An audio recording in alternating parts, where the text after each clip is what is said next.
de distintas asignaturas de teología bíblica en la Universidad San Damaso, donde además actualmente es el director del Instituto de Ciencias Religiosas de la universidad, que para que os hagáis una idea de la importancia que tiene este instituto, es el que actualmente, gracias a su fusión con otra realidad teológica que se llamaba, si me equivoco Agustín me corriges, el Instituto San Agustín, pues es el que gestiona y dirige todas las extensiones de teología a distancia de la mayoría de las diócesis de España, entre ellas la de aquí. Todos los que estáis aquí en teología examinándoos a distancia, estudiando a distancia, que es una modalidad que podéis hacer también, pues en el fondo todos dependemos de Agustín, que está acá a la izquierda, así que eres el mandamás. Bueno, ¿cuántas extensiones hay? 20 o por ahí, ¿no? 20 en toda España. Y además pues está involucrado en diversos proyectos de investigación y de publicación, entre ellos una colección de manuales para los conventos y monasterios e instituciones de vida consagrada, con la colección Sapiencia Moris, y ahora también en otra colección que se llama Sapiencia Verbi, también de manuales de teología. Ha publicado varios libros, unos cuantos artículos, conferencias y, bueno, pues además de todo lo que es la gestión del instituto, que le lleva también incluso a viajar fuera de España y a estar presente en muchos ámbitos. Y así que le agradecemos mucho su presencia, es sacerdote de la diócesis de Getafe desde hace ya, pues, desde el año 99 y está también presente en los cursos de verano de Tortosa, en Leganés, en una parroquia donde está escrito, y muchas realidades pastorales. Y él fue también, es modesto, no lo iba a decir, pero él es el que inicia con don Joaquín en la iniciativa de la adoración perpetua en la diócesis. Empieza la siembra porque cuando él vino de Roma nos trajo aires nuevos, entonces pues la iniciativa de la maternidad espiritual de la Virgen, que es la que está en el origen de la actual adoración perpetua en las tres capillas. De momento hay alguna más ya en ciernes de la diócesis de Getafe. Pues nada, le escuchamos con mucha atención. El título es María, perdonad porque como tengo muy mala memoria lo leo, bueno, ya lo dices tú mismo, ya tú mismo lo presentas. Solo quería matizar, si esto se oye, que en realidad las culpables de la adoración perpetua, es que es hasta que ahí se entera. Y tú que no puedes chillar mucho. El acerque más. Se me pone luego mal uno. Este sí se oye. Eso sí. Este sí. Decía que las verdaderas causantes de las capillas de adoración perpetua son las siervas del hogar de la madre, que están ahí detrás grabando, porque son ellas las que en Roma, que eran vecinas mías, me hicieron llegar el documento de la congregación del clero que pedían a todos los obispos del mundo que se abriesen capillas de adoración perpetua. Entonces yo, pues, emocionado con ese documento que me pasó una hermana Beatriz de las Sierras del Hogar de la Madre, pues vine, se lo presenté a los obispos, que a su vez se entusiasmaron y empezamos a abrir las capillas. O sea, yo colaboré, pero las causantes, las siervas. Me han dicho que empiece con un chiste porque estáis todos dormidos. Así que, pues, empezaré con uno muy malo, que son los mejores. Y como estamos en el aula del corazón de Cristo, pues uno que tenga que ver con el corazón. Se escucha: levantemos el corazón, demos gracias a Dios. Y dice el médico: usted cállese que le estamos operando. Bien, pues... ¿Ya está? ¿Qué pasa con qué? Vamos a...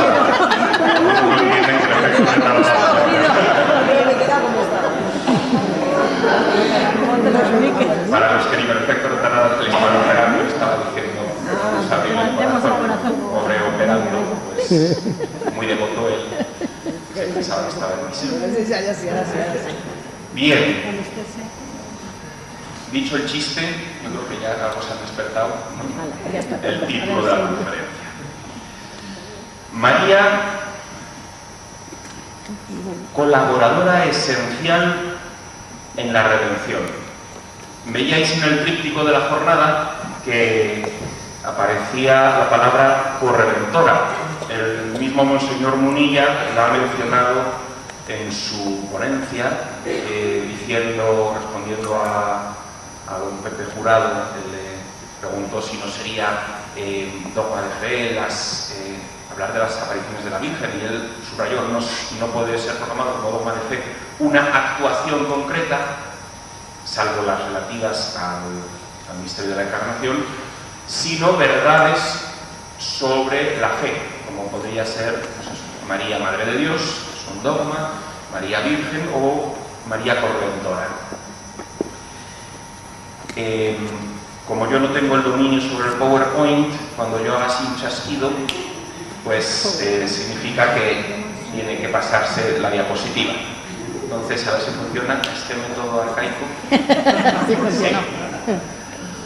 Corredentora es una palabra que existe desde hace varios siglos en la religión cristiana, aunque nunca haya sido definido como dogma, para hablar de una función de María, que es su colaboración esencial en la obra redentora de Cristo. Lo primero que tengo que deciros es que me siento totalmente indigno de hablar de algo tan maravilloso como es este tema, como es la función de María en la obra de la salvación. Por eso necesito, antes de seguir hablando, que invoquemos antes juntos al Espíritu Santo para que pueda guiar mis palabras, aunque estén la mayoría de ellas aquí ya escritas, para que pueda guiar nuestras mentes y nuestros corazones para adentrarnos en algo tan fascinante como es este tema. Por eso recemos juntos. Ven, Espíritu Santo, llena los corazones de tus fieles y enciende en ellos el fuego de tu amor. Envía tu Espíritu, Señor, y serán creadas, y renovarás la faz de la tierra. Dios te salve, María, llena eres de gracia, El Señor es contigo. bendita tú eres Entre todas las mujeres, y bendito es el fruto de tu vientre, Jesús. Santa María, Madre de Dios, ruega por nosotros pecadores, ahora y en la hora de nuestra muerte. Amén. Santa María, sede de la sabiduría, Ruega por nosotros.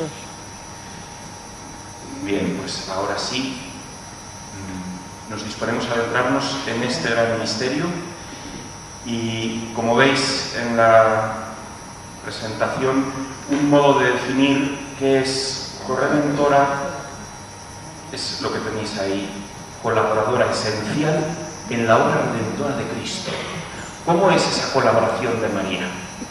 En primer lugar, tenemos que hablar de este término. Es un adjetivo, corredentora, un concepto humano que pretende expresar y sintetizar con exactitud en una palabra, corredentora, la función de María Santísima en la obra salvífica de Jesucristo. Los conceptos humanos son limitados pero necesarios. Pasa.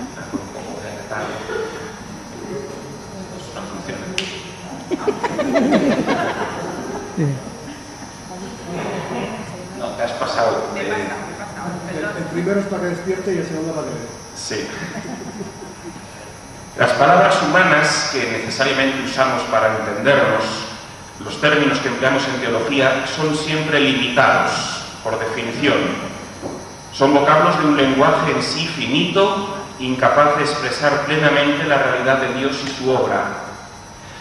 Sin embargo, son también necesarios los términos para poder expresar nuestra fe. Precisamos expresar la realidad divina lo mejor que podamos. De hecho, la Iglesia siempre se ha esforzado por expresar con precisión lo que cree, el depósito de la fe recibida, vinculando la fe incluso a algunos conceptos, términos o expresiones verbales, como los que tenemos en el credo.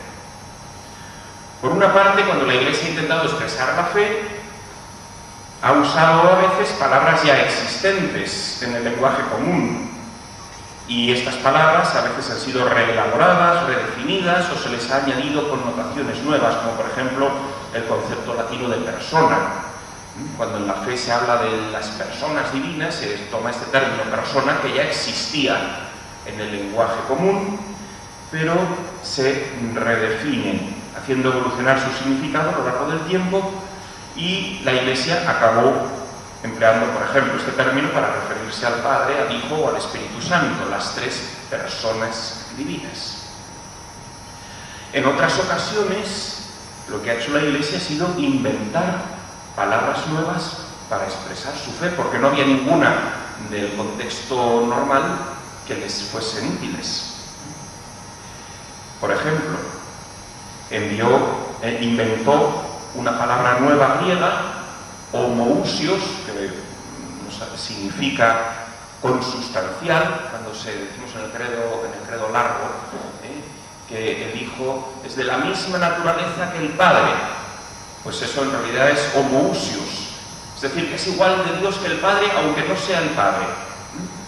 Pues la Iglesia, para expresar esta realidad, tuvo que inventarse una palabra que no existía en griego. Y esto lo hizo en el siglo IV.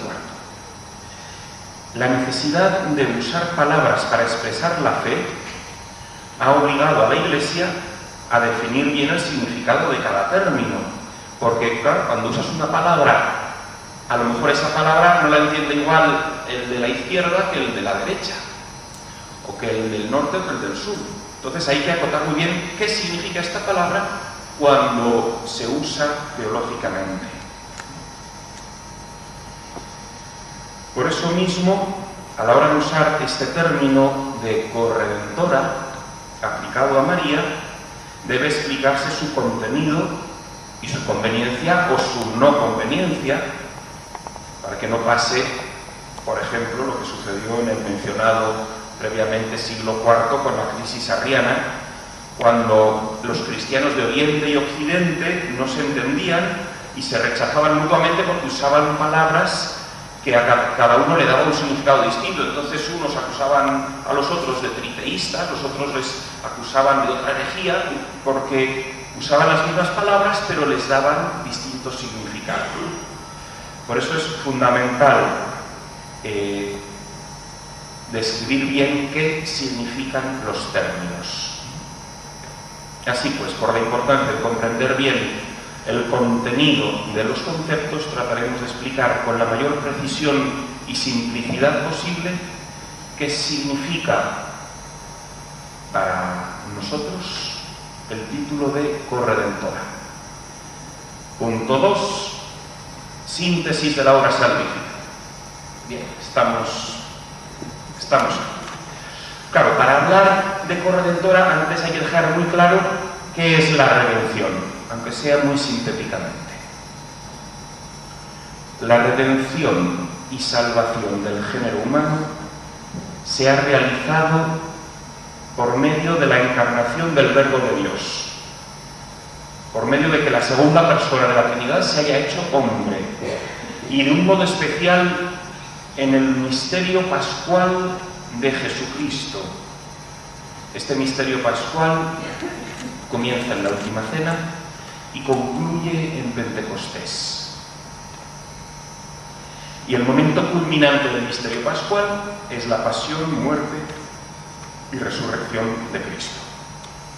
Es el momento donde tiene lugar la redención y salvación de la humanidad. Este acontecimiento salvífico del siglo I es perfecto en sí mismo, es completo, no le falta nada. El hombre, el ser humano, tú y yo, hemos sido redimidos y salvados por Cristo, único Salvador y único Redentor del género humano. Por la redención, el hombre obtiene el perdón de todos sus pecados, la reconciliación con Dios, la comunión con Él, la filiación divina con Jesucristo, la plenitud del Espíritu Santo, el acceso a la vida eterna y la futura resurrección gloriosa. Así podríamos sintetizar la obra redentora salvífica.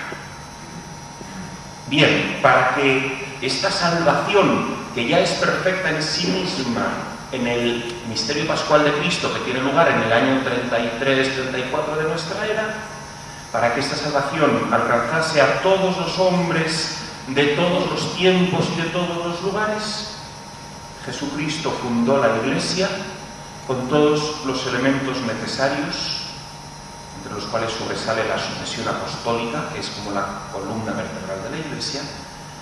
Funda la Iglesia para hacer presente en el mundo el misterio pascual de Cristo. Y así se va llevando a cabo el plan salvífico de Dios hasta que se instaure definitivamente el reino de Dios en los últimos tiempos. La Iglesia hace presente el misterio salvífico y la redención. Bien, esta es la síntesis. Punto 3. Títulos relacionados con la obra salvífico-redentora. Podemos distinguir fundamentalmente 3 títulos relacionados con la obra salvífica: el título de redentor, título de co-redentor y título de colaborador. ¿A quién puede corresponder el título de redentor?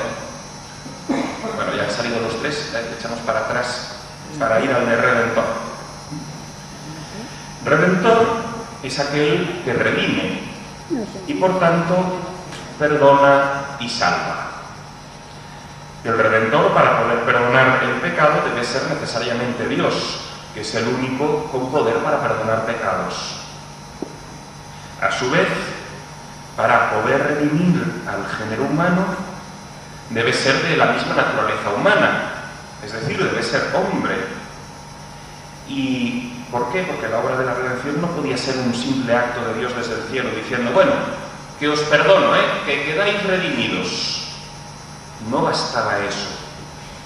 El Hijo Eterno del Padre, porque no bastaba esto, se hizo hombre, se encarnó y asumió nuestra naturaleza humana para redimirla. Decía por la mañana Monseñor Munilla, recordando lo que decían los santos padres, que todo aquello que no es asumido por Jesucristo no puede ser redimido.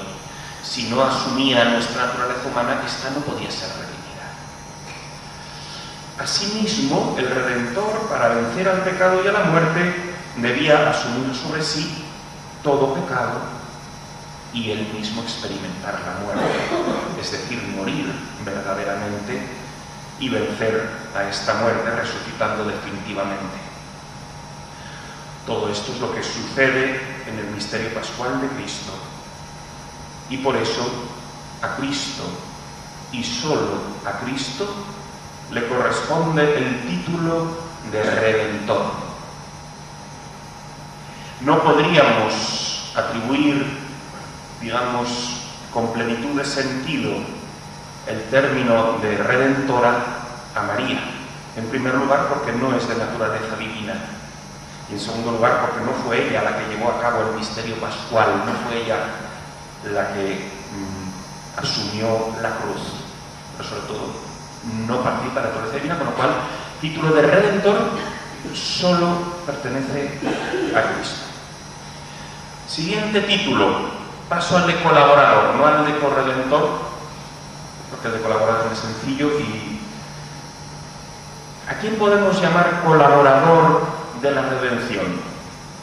Bueno, colaborar es participar activamente en la redención de Cristo, haciendo que ésta, que ya es perfecta en sí misma, se haga realidad en los hombres.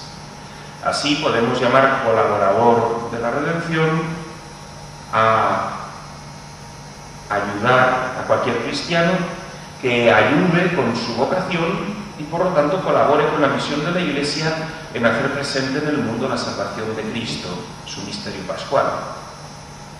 Los colaboradores eminentes son los santos. Y también podríamos decir que son colaboradores, de modo genérico, los ángeles. Bien, ¿y el título de corredentor o corredentora? ¿a quién se le podría atribuir si ese alguien podría ser digno de recibir el título de corredentor o corredentora? En primer lugar, corredimir, debemos afirmar que no es redimir con alguien, no. Como si fuese redimir junto al Redentor y redime el Redentor y redime el corredentor. No, redime solo el Redentor. Y el único es Cristo. Interpretar así el término corredentor sería inaceptable para la fe. Corredimir no se refiere a redimir con otra persona, porque habría que hablar de dos redentores, sino que corredimir se refiere a un modo especial de colaborar con el Redentor. Este título podría corresponder solo a alguien que haya participado directamente en la redención de Cristo de un modo singular, único, irrepetible y esencial.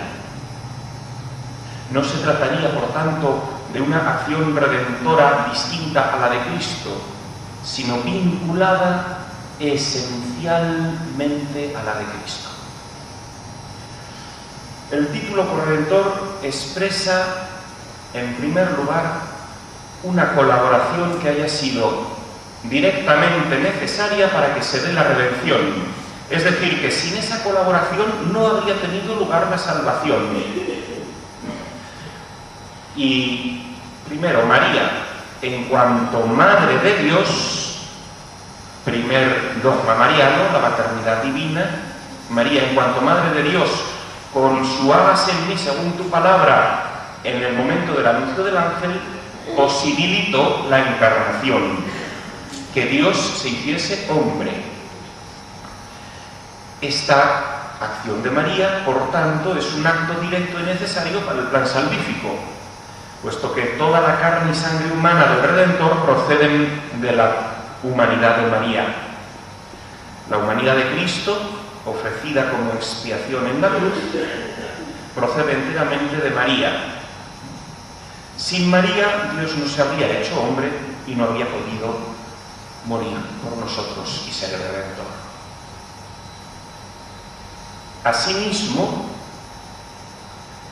no sé si esto lo vais sacando de las diapositivas, ¿verdad?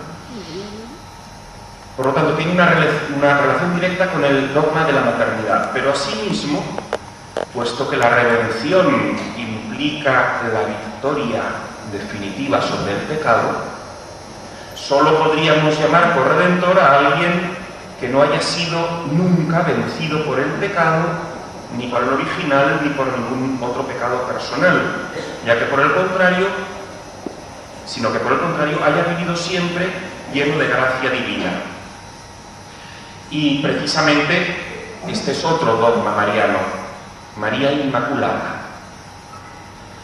En cuanto inmaculada, en cuanto que ha sido concebida sin pecado original y que está llena de gracia y que nunca ha pecado, María puede ser llamada corredentora, porque lógicamente si ella hubiese sido sometida por el pecado, no podría redimir del pecado.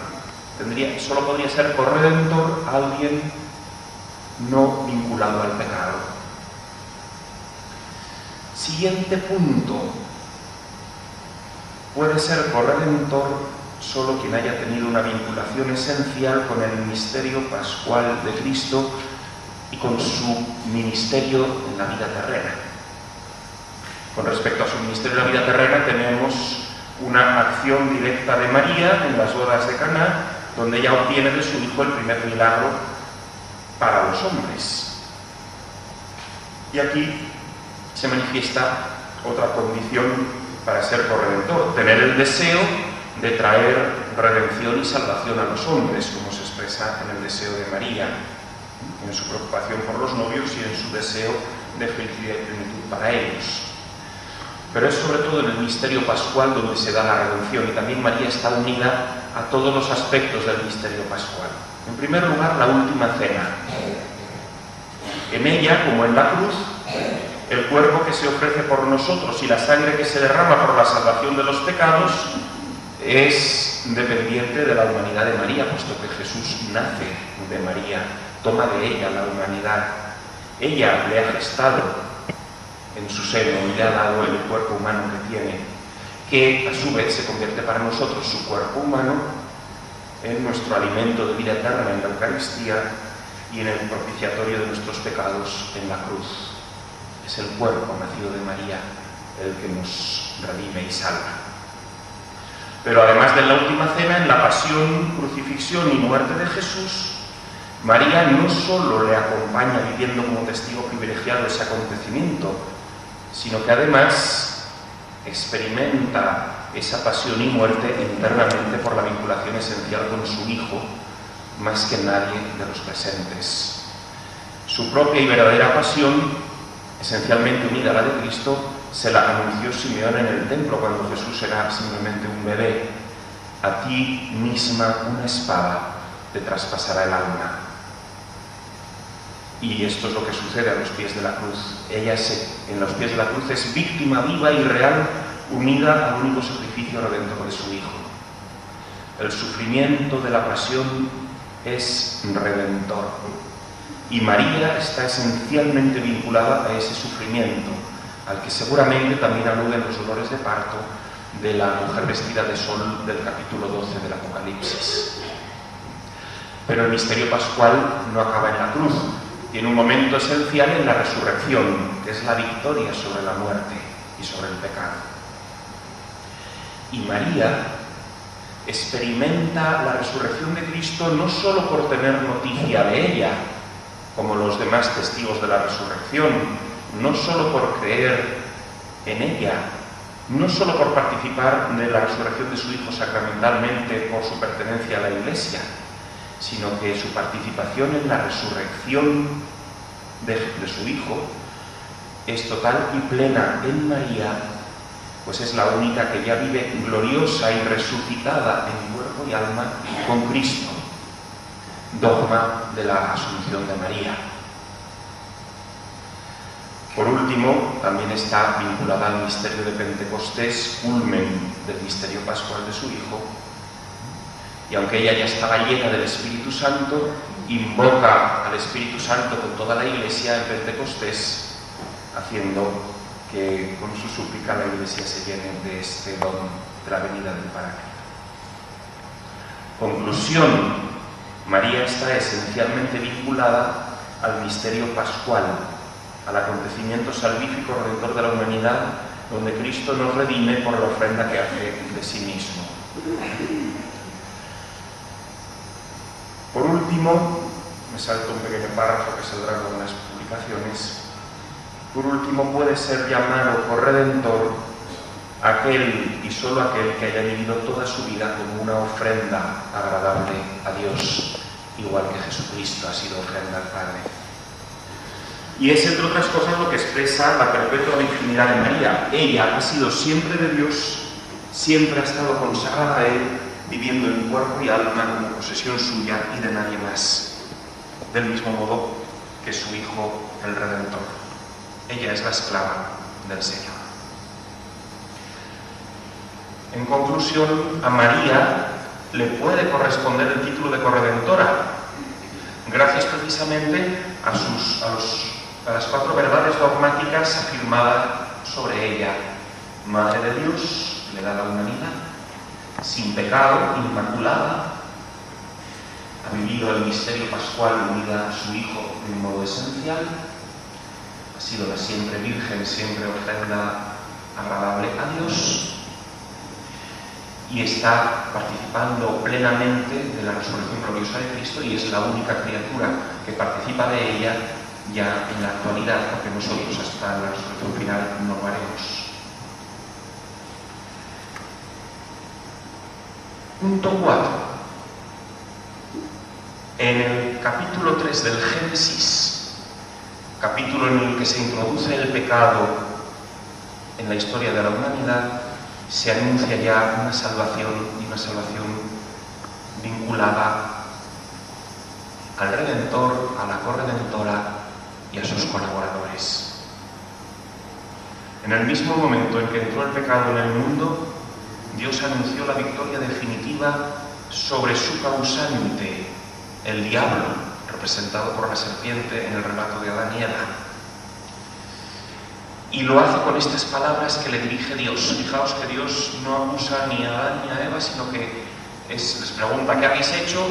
Y cuando llega la serpiente, después de que Eva le dice ella me engañó, le dice Dios: pongo hostilidad entre ti y la mujer, entre tu descendencia y su descendencia.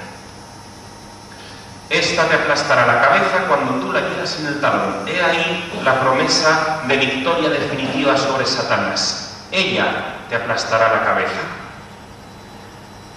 ¿Quién es ella?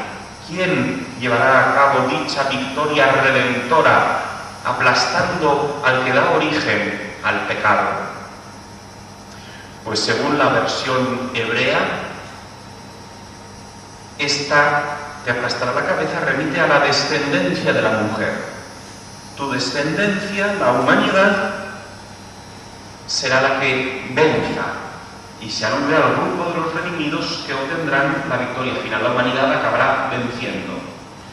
Pero en el judaísmo, ya en la traducción griega del Antiguo Testamento, indica no que ella te aplastará la cabeza, sino él.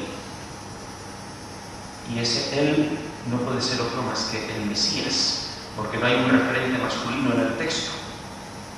Y el futuro Mesías es el que destruirá el origen del mal, es decir, nuestro Señor Jesucristo. Pero la versión latina de la Vulgata no remite ni a la descendencia ni al Mesías, sino a la Virgen María. Y dice, ella te aplastará la cabeza, la mujer,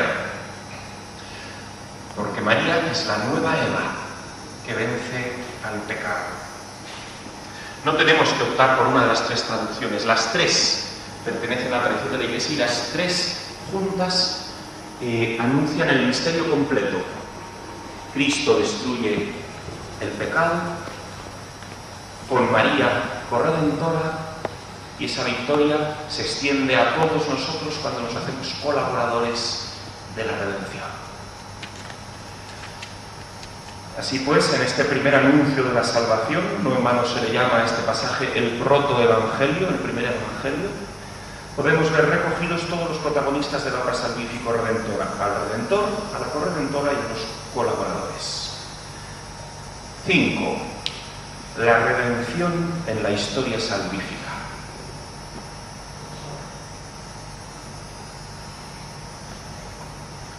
En los hitos históricos salvíficos de la vida de Cristo están relacionados con la obra redentora y cuya plenitud se realiza en el misterio pascual, destaca la intercesión eterna de Jesucristo, único mediador entre Dios y los hombres, que es el sumo y eterno sacerdote.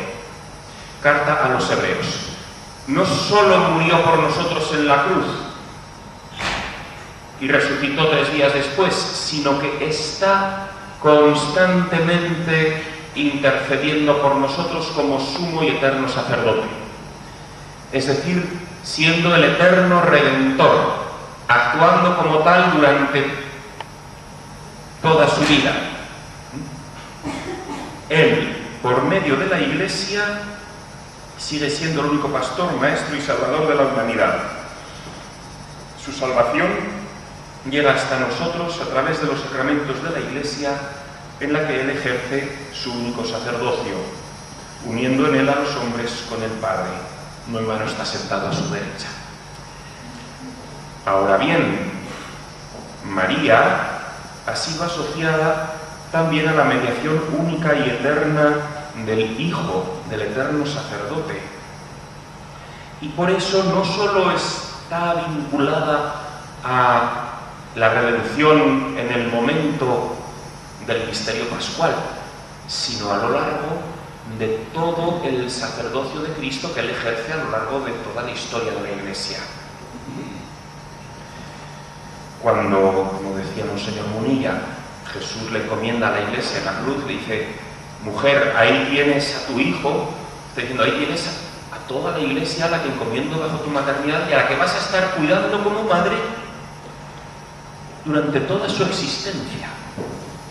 Desde ahí se comprende, a partir del dogma de la Asunción y de los títulos y fiestas que proclaman su coronación en el cielo, que María no solo ha sido corredentora por su colaboración en la encarnación y en el misterio pascual, sino que sigue siéndolo por estar inseparablemente asociada al sacerdote eterno que es Cristo. Por su asimilación a la gloria en cuerpo y alma de su Hijo Jesucristo, queda esencialmente asimilada a su función mediadora entre Dios y los hombres. Así, durante el periodo histórico de la Iglesia, ella ejerce su función maternal en cuanto corredentora, por la vinculación esencial a su Hijo, sumo sacerdote, intercediendo también ella, unida a Cristo, al Padre por nosotros.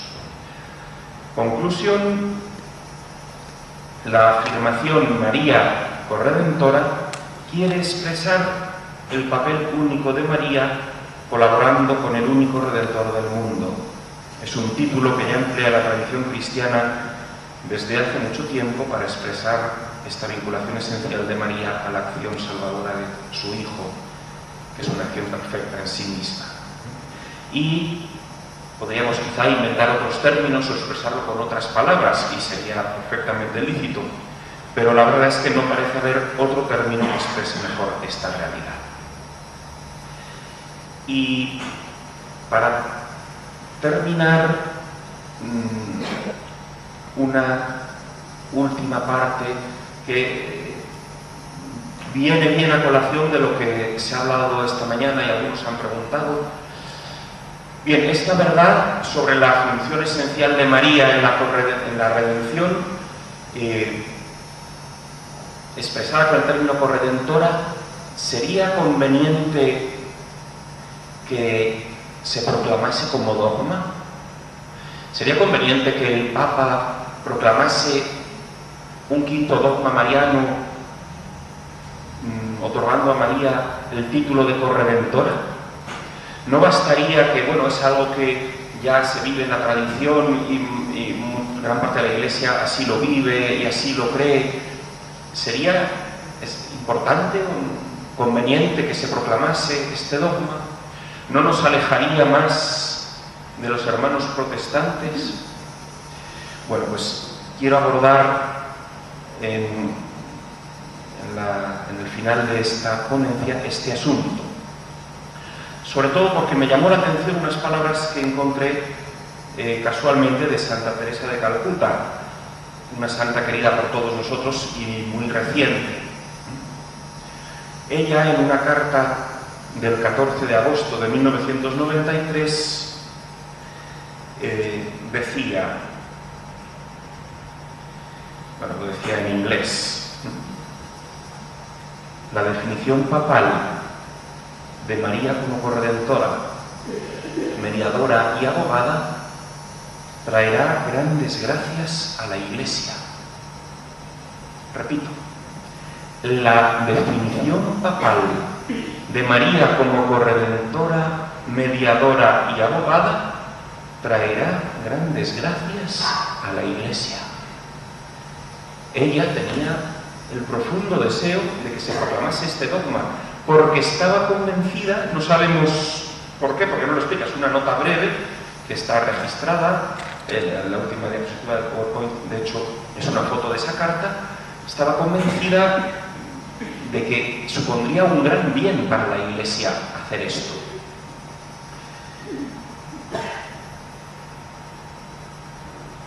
No sabemos si lo rezó, si lo dedujo, de dónde le vino esa convicción, pero el caso es que la tenía.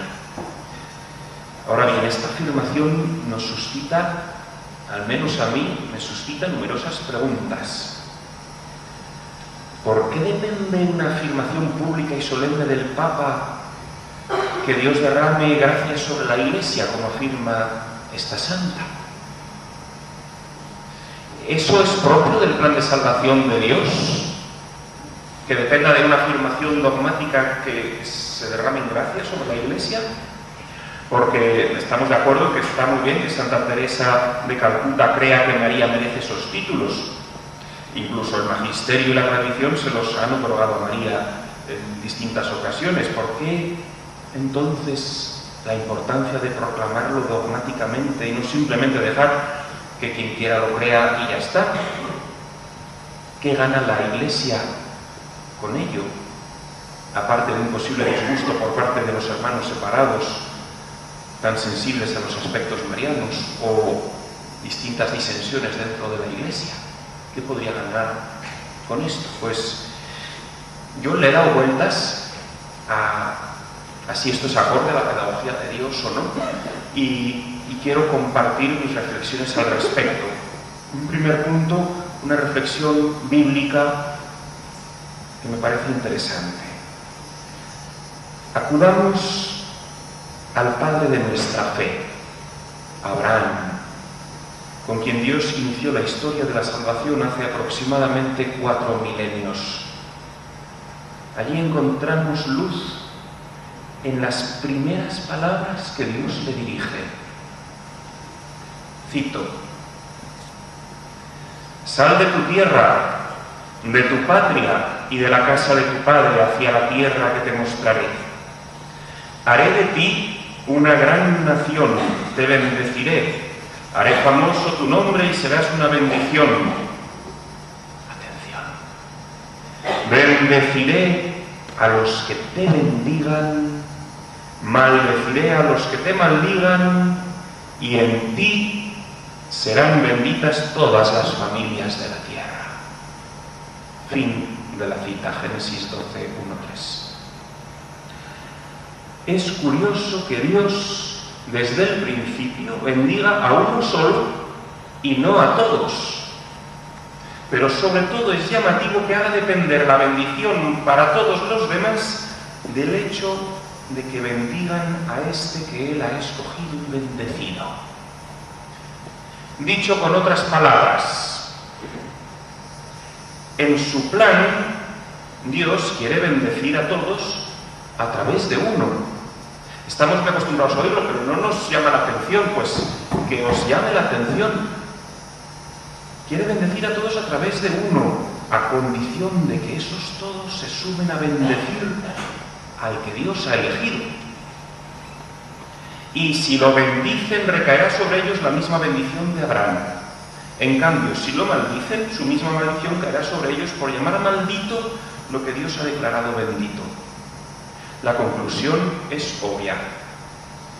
Conviene que todos bendigan a Abraham para alcanzar así su propia salvación, bendición.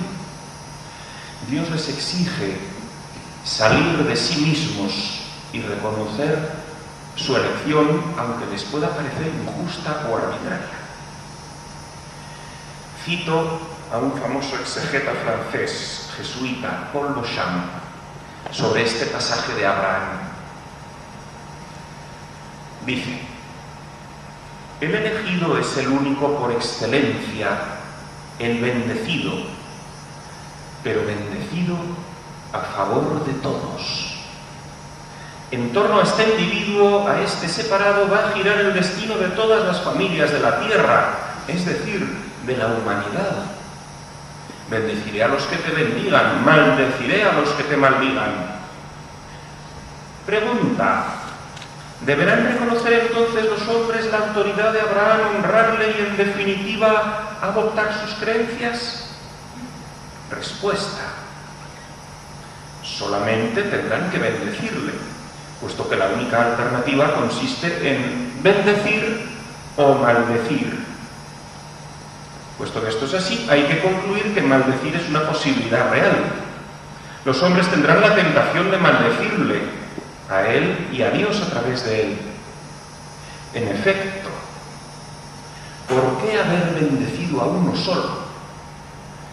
¿Y por qué no a mí? O crítica más sutil, más correcta, ¿por qué no a todos? Este es el escándalo que produce la elección de Israel, y añado yo entre paréntesis, y en el fondo la elección de María. Cierro mi paréntesis. Este es el escándalo de toda elección divina. Respuesta. Todos son bendecidos, absolutamente todos, si bendicen a uno solo. Esa es la condición. Pregunta. A la promesa que se le hace a Abraham no se le pone ninguna condición. ¿Es eso justo? Respuesta. Ahí es donde aflora la envidia que impide bendecir. El envidioso lo es de Dios y de su vida. La vida que nace de Dios y que se da no tiene otra causa que ella misma. El amor divino no tiene causa. Dios ama a todas las familias de la tierra y quiere que ellas lo sepan por medio de Abraham. En realidad, Dios dice a un individuo, a Abraham: te amo tanto que me hago cargo de ti y quiero que todos los hombres lo sepan y que al saberlo te bendigan. Fin de la cita de Paul Beauchamp. Como veis, era un poco larga. Sigo yo. En efecto, en el origen de la historia salvífica se expresa la necesidad de que todos bendigan a uno, a Abraham, para que esa salvación que Dios ha soñado para todos llegue a su plenitud. Exactamente lo mismo, y por eso traigo a colación a Abraham, exactamente lo mismo pasa con el misterio de la elección de María Santísima, cuyo papel o rol en la historia salvífica es prefigurado por Abraham, o dicho con otras palabras, que Abraham tenga este papel en el Antiguo Testamento es para preparar y prefigurar el papel que va a tener María en el Nuevo Testamento y por lo tanto en la plenitud de la historia de la salvación. Es necesario que todos la bendigan lo más globalmente posible para que la bendición se derrame, para que llegue a toda la humanidad como plenitud salvadora. Por eso dice ella misma en el Magnificat: desde ahora me felicitarán todas las generaciones, porque el Poderoso ha hecho obras grandes en mí. Estas palabras de María no brotan de la soberbia. Desde ahora me felicitarán todas las generaciones, ni mucho menos. No brotan de un deseo suyo de ser ensalzada, es todo lo contrario. Ella es la más humilde de las criaturas.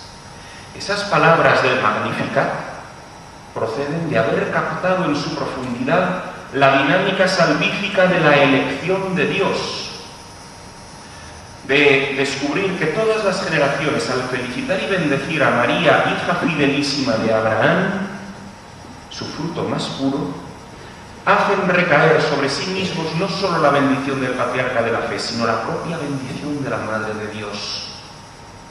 María lo sabe y exulta por la salvación que alcanzarán todos los que la bendigan, a pesar de que al hombre no siempre le resulta fácil bendecir a otro que no sea él mismo.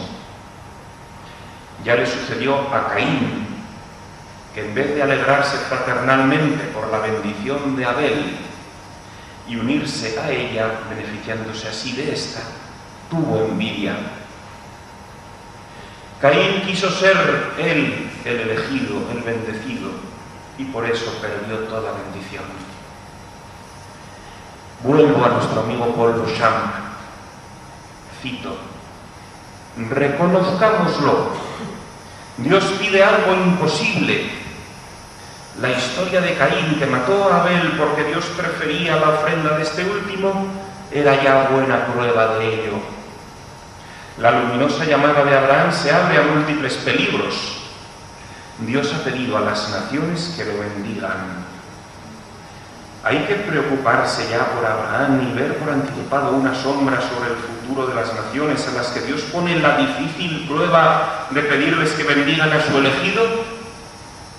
Ser bendecido no es penoso, tampoco debería serlo bendecir, pero ¿cuántos conflictos se anuncian en estas palabras de Abraham? Esta pedagogía de la elección está presente en toda la historia de la salvación. Dios elige a Jacob frente a Esaú, elige a José frente a sus hermanos, elige a Israel de entre todos los pueblos, elige a la tribu de Leví y a la casta de Aarón frente a las demás tribus, elige a David frente a Saúl, etcétera, etcétera, etcétera. Es un dato constante en la historia salvífica. No se trata, por lo tanto, eso de elegir a uno para bendecir a muchos, de un elemento anecdótico en la historia del plan de salvación. Por otra parte, como veíamos, no debería ser penoso ni bendecir a Abraham, ni a ninguno de los elegidos de Dios, ni mucho menos bendecir a María. Y por lo reflexionado en torno a la llamada de Abraham, Dios hace depender de ello que su bendición llegue en plenitud a la humanidad. Por tanto, bendecir a María con un quinto dogma que reconozca y proclame la grandeza que Dios ha hecho en ella es una acción perfectamente acorde con la pedagogía divina empleada en su plan de salvación. Se puede así entender a la luz de Génesis 12 la lluvia de gracias para la Iglesia que anunciaba Santa Teresa de Calcuta cuando llegase a proclamarse dicho dogma. Ciertamente, la Iglesia no tiene un modo más solemne, más profundo y más radical de bendecir a María en todo el mundo que proclamando un dogma. Que el Papa, en nombre de toda la Iglesia, proclame la verdad de María como colaborador esencial de la obra salvífico-redentora de su Hijo, haciéndola una verdad de fe, una verdad obligatoria para todos los católicos, es atraer sobre toda la Iglesia la bendición de Dios. Es adaptarse a la pedagogía divina que Él mismo nos ha enseñado y nos ha exigido. Proclamar este dogma sería hacer que todos los católicos bendigan a María como corredentora, medianera y abogada, y así abrirles el corazón a la bendición infinita de Dios, que no tiene otro modo más que este para hacer llegar a todos la misma bendición que derramó sobre María. He aquí la gran conveniencia actual de proclamar dicho dogma. He aquí casi, podríamos decir, la importancia y necesidad de proclamar ese dogma para que toda la gracia que Dios tiene destinada para la humanidad se derrame como anhelaba Santa Teresa de Calcuta. He aquí un posible fundamento bíblico-teológico para esta petición. Sería una pena privar a la Iglesia de tanta bendición por no llegar a bendecir a María con ese dogma. Si me concedéis 2 minutos más, termino con conveniencia ecuménica. En el siglo IV convino fijar la fe sobre la divina naturaleza de Jesucristo con el término homoousios, a pesar de que esto produjo cismas con los arrianos y separaciones profundas en la Iglesia. En el siglo XXI, cuando los cristianos estamos divididos entre católicos, ortodoxos y protestantes, conviene fijar la colaboración única de María a la obra salvífica de su Hijo con el término corredentora. Un término aplicado al Hijo separó a los cristianos del siglo IV. Un término sobre su madre nos llevará a la unidad en el siglo XXI, aunque humanamente pueda pensarse que nos separará más. Cuando nuestra alma, el alma de la Iglesia, a través de una definición dogmática, proclame la grandeza del Señor, que ha hecho obras grandes en su humilde esclava María, será posible que ella lleve a cabo la unidad de sus hijos. Si en una familia los hermanos se distancian entre sí, el mejor camino para su reconciliación es la labor amorosa y reconciliadora de la propia Madre.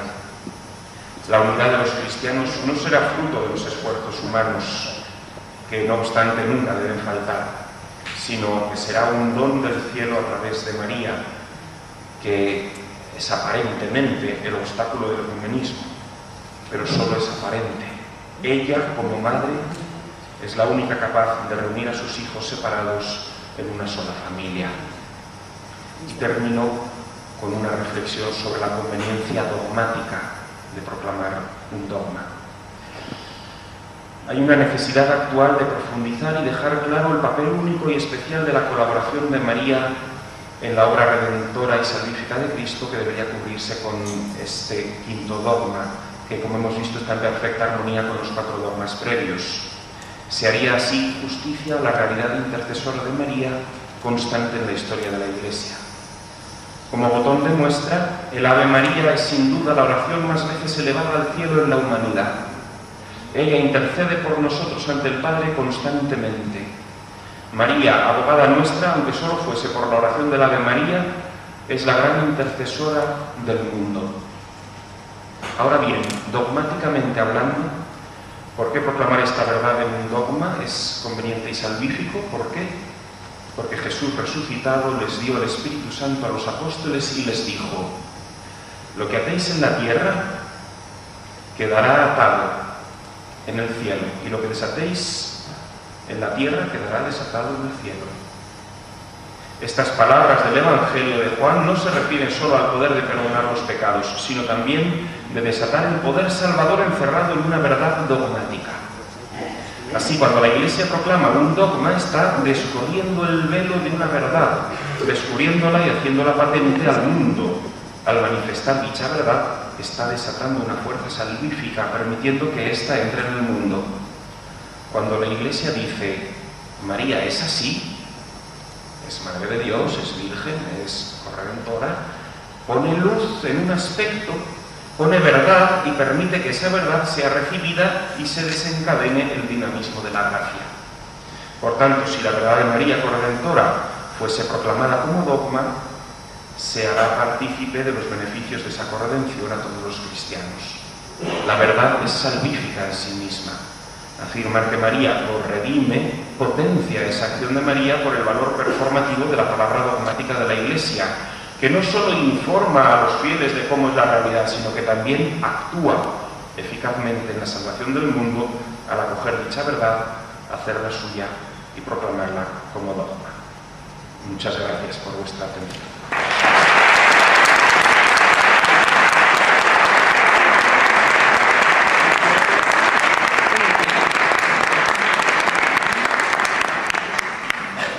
Si quieres puedes poner de fondo la siguiente diapositiva, que es la... o no está... bueno, sí, está esta. Abrimos un ratito de diálogo que seguro que también nos ayuda a profundizar. La primera pregunta más obvia es, para volver otra vez a encajar el tema con Fátima, a tu juicio, ¿cuál sería el aspecto de las apariciones y el mensaje de Fátima que tienen que ver con esta reflexión sobre María Corredentora? Es una magnífica pregunta. Pues tiene que ver muchísimo. María en Fátima viene porque desea ardientemente la salvación de sus hijos y porque se le parte el corazón en dos de ver cómo sus hijos se condenan, se alejan de Dios y se pierden. Y viene a decirnos que yo sola no puedo, que os necesito, que me ayudéis a salvar a los hombres. Y por eso les muestra a los niños la terrible visión del infierno, de la posibilidad de la condenación, del cielo, diciendo: necesito que recéis el rosario, la oración mariana por excelencia, necesito que lo recéis conmigo para que podamos salvarles entre todos, que yo sola no puedo. Nos hace colaboradores de la redención. Y ella nos está manifestando también ahí como el valor salvífico del rosario, el valor salvífico de nuestra oración. Y que el cielo la ha enviado porque necesita que le ayudemos a seguir salvando, redimiendo al mundo. Bueno, el mundo está redimido, lo que tiene es que acoger la redención de Cristo. Y en eso María es la experta, la colaboradora por antonomasia. Y en las apariciones aparece también un angelito que les informa y les enseña, pero el angelito no es corredentor. El angelito no les dice, oye, os voy a enseñar una oración, que podría haberles enseñado el cuatro esquinitas tiene el campo, que bueno, también incluye a María, ¿no? O una oración, ángel de la guarda, custódiame, o ángeles, intercede por nuestra salvación, pero no, les enseña, o les insiste en acudir a María para salvar a los que se pierden y a los que se condenan, porque María es la corredentora que lleva a todos los hombres a la redención de su Hijo. Es la que más eficazmente lo lleva por su vinculación esencial a esa redención. Y es su gran llamamiento, que colaboremos con ella en esa salvación. Quizá tú mismo quieres añadir algo, ¿verdad?